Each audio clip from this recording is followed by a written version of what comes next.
ஐயா, 30 ஆண்டு காலமாக ஒருவர் அரசியலில் இருக்கிறார். அவருக்கு அரசியல் கட்சிகளுடைய தோழமை உள்ளது.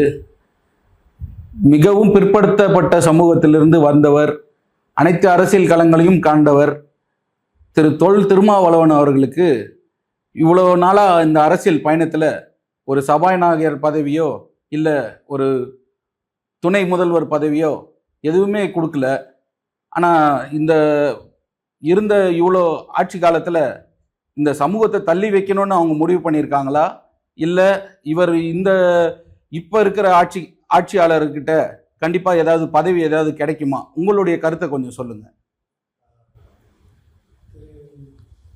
தொல் திருமாவளவன் அவர்கள் ஒரு வழக்கறிஞர். நீங்கள் சொன்ன மாதிரி ஒரு பிற்படுத்தப்பட்ட சமூகத்திலிருந்து பிற்படுத்தப்பட்ட சமூகத்து மக்களுடைய முன்னேற்றத்திற்காக பிற்படுத்தப்பட்ட சமூகத்தை சார்ந்தவர்கள் அடிமைகளாக வாழக்கூடாது, தீண்டாமை என்ற பெயரினாலே பிற்படுத்தப்பட்ட சமூகத்தை சார்ந்தவர்களுக்கு அவர் ஒரு தூணாக, அவர் ஒரு அரணாக, அவர் ஒரு வெளிச்சமாக அந்த கட்சியை நடத்தி கொண்டு வருகிறார். விடுதலை சிறுத்தைகள் கட்சி.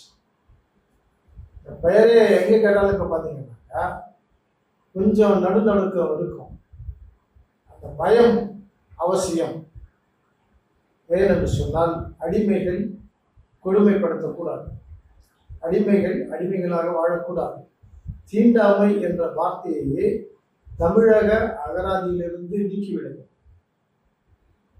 தீண்டாமையை ஒழிப்பதற்காக பெரியார் ஒரு காலகட்டத்திலே போராடினார். அந்த கொள்கையிலே வந்த வழக்கறிஞர் தொல் திருமாவளவன் அவர்கள் எனக்கு நன்றாக தெரிந்தவர். ஆனால் எங்களுக்குள்ளாக இன்றைய காலகட்டத்திலே தொடர்புகள் எதுவும் கிடையாது. அவருக்கு ஒரு பதவி கொடுக்க வேண்டும் என்று சொன்னால் தமிழ்நாட்டிலே அல்லது மற்ற மாநிலத்திலே கவர்னர் பதவி கூட கொடுக்கலாம். ஏனென்று சொன்னால் அவருக்கு அந்த படிப்பின் ஆற்றல், அவர் ஒரு PhD முடிச்ச ஒரு டாக்டரேட், நல்ல படிப்பாளி, நல்ல ஒரு படைப்பாளி, நல்ல ஒரு உழைப்பாளி, நல்ல ஒரு அறிவாளி, நல்ல ஒரு பேச்சாற்றல் கொண்டவர்.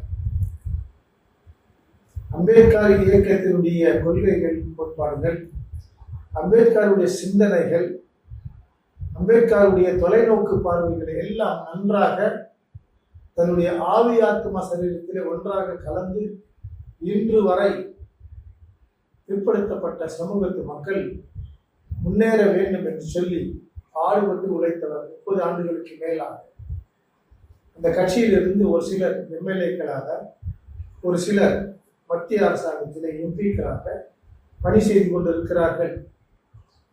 அவருடைய கட்சியின் மூலமாக அநேக அடிமைகள் காவல் நிலையங்களிலிருந்து விடுதலையாக்கப்பட்டிருக்கிறார்கள். இந்த கட்சியின் மூலமாக, ஐயா அவர்கள் மூலமாக வேண்டாத வழக்குகளில் இருந்து சில வாலிபர்கள் விடுதலையாக்கப்பட்டிருக்கிறார்கள். இப்படிப்பட்ட ஒரு தலை சிறந்த தலைவரை ஜெயலலிதா மேடம் அவர்கள் பாராட்டினார்கள். ஒரு அருகிலே அழைத்து உட்கார வைத்து பேசினார். கலைஞர் அவர்கள் திருமாவளவன் அவர்களை அழைத்து பேசியிருக்கிறார் அநேக முறை. கூட்டணியிலே முக்கிய இடம் திருமாவளவனுக்கு உண்டு. அரசியலிலே காலதாமதமாக வந்தாலும் முன்னேறி வந்தவர். நட்சத்திரங்கள் பல இருக்கலாம், ஆனால் கிழக்கிலே ஒரு தோன்றிய நட்சத்திரம் தான் விசேஷித்த நட்சத்திரம். பல கட்சிகள் உருவானது, ஆனால் பிற்படுத்தப்பட்டவர்களுக்கு, தாழ்த்தப்பட்டவர்களுக்கென்று ஒரு நட்சத்திரம் உண்டு என்று சொன்னால் அது தொல் திருமாவளவன் அவர்கள்தான்.